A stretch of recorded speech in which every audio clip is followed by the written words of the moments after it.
Hello, c'est One More Pixel et on va parler cette fois de Parasite de Bong Joon-ho. Le film a reçu de nombreuses récompenses et je suis allé le découvrir en salle après tout le monde.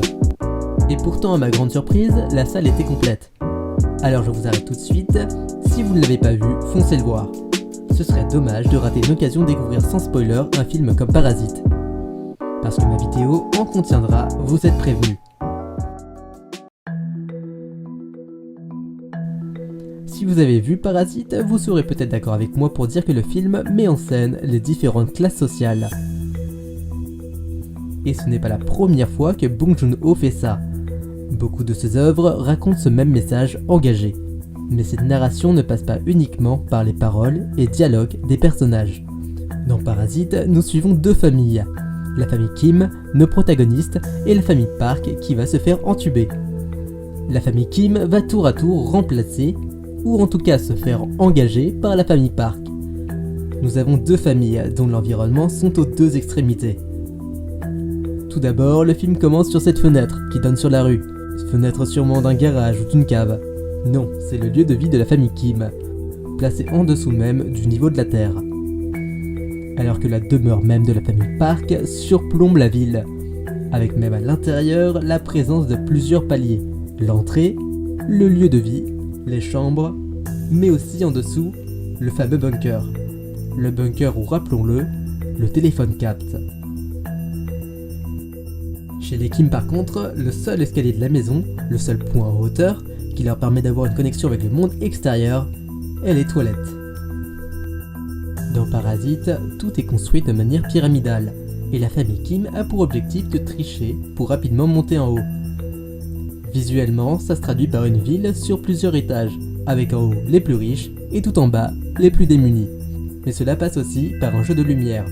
Ki-moo, en sortant de chez lui, passe de l'ombre à la lumière, jusqu'à être ébloui par le soleil avant de découvrir le monde des riches et leur maison.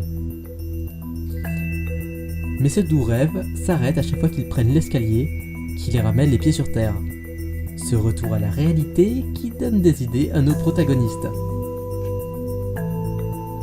Et cette réalité des Kim est loin, très loin de celle des Park, et on nous le montre très clairement dans la longue scène où l'on voit les Kim rentrer chez eux sous la pluie. Faire semblant c'est une chose, mais font-ils réellement partie de ce nouvel environnement? La famille Park est riche, et on nous le montre comme une famille ne voulant pas sortir de sa zone de confort. Les Park ne regardent d'ailleurs jamais en bas, c'est pourquoi Madame Park n'a toujours pas ouvert cette boîte noire dans l'esprit de Da-sung. Les Park ne veulent pas s'embêter avec ça, ils ne baissent pas la tête pour voir ce qui est pourtant sous leurs yeux. Car il existe une ligne imaginaire que les Park ont tracée pour vivre sans faire attention aux problèmes qui les entourent. Une ligne qui les sépare des pauvres, une ligne qui va jusqu'à cacher une vérité digne d'un film d'horreur. Cette ligne, le spectateur peut la voir, mais vous n'y avez peut-être pas fait attention. Vers quelle direction regarde la famille lorsqu'ils regardent assis par terre? Et vers quelle direction se tourne la famille Park assise sur leur canapé? Il y a ce chemin vers la richesse et la prospérité qui va de gauche vers la droite. On parlait tout à l'heure de la lumière, et bien on retrouve aussi ce détail de manière horizontale. En bas à gauche, les pauvres, en haut à droite, les riches. Regardez où est placée la porte de Kim et celle des Park. C'est un chemin continuel vers la droite. Mais au milieu de ce chemin, au milieu de l'écran même, on retrouve quelque chose.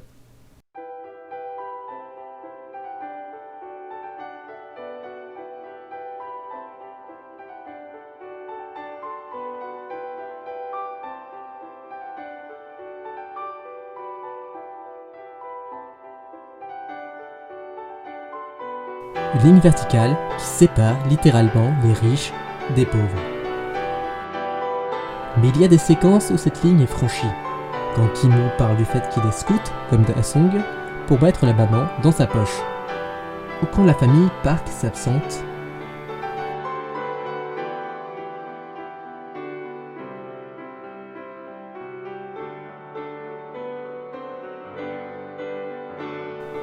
Ou dort. Ou cette fois encore où la gouvernante a complètement franchi la ligne. Elle est virée. Et un personnage se différencie beaucoup des autres. Un personnage qui a l'air d'être dans son environnement et qui ne l'est pas.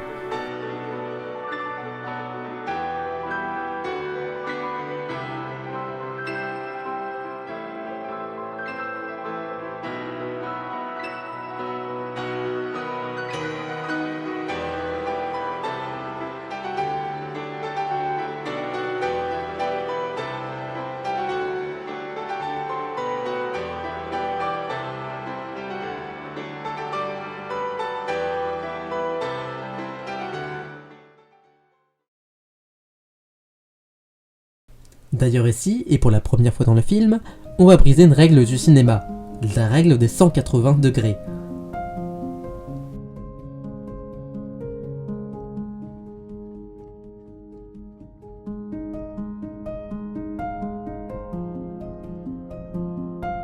Lorsque l'on filme une scène, on s'imagine qu'il y a une ligne.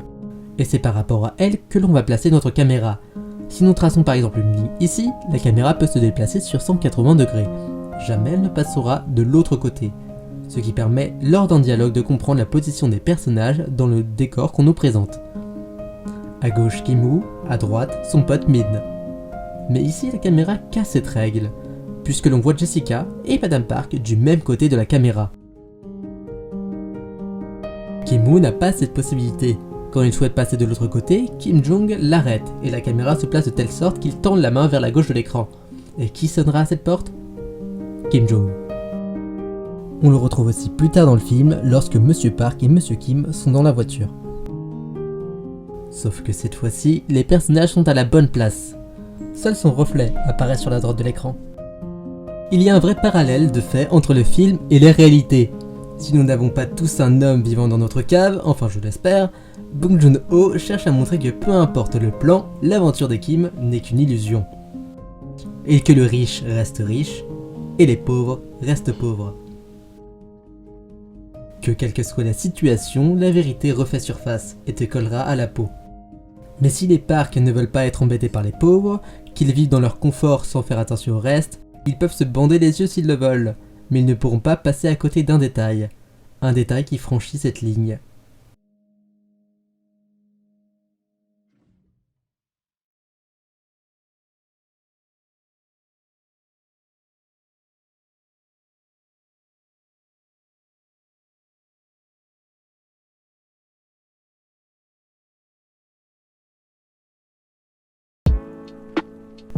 Il se peut que Bong Joon-ho me dise que j'ai tout faux, mais c'est en tout cas comme ça que j'ai compris le film que j'ai vu. J'espère que la vidéo vous a plu, et pour toute suggestion et critique, je vous invite à le faire en commentaire. Concernant la suite de la vidéo sur Overwatch, elle arrivera un peu plus tard, le temps de pouvoir tester Overwatch 2. Mais d'ici là, j'ai prévu pas mal d'autres vidéos, alors à bientôt.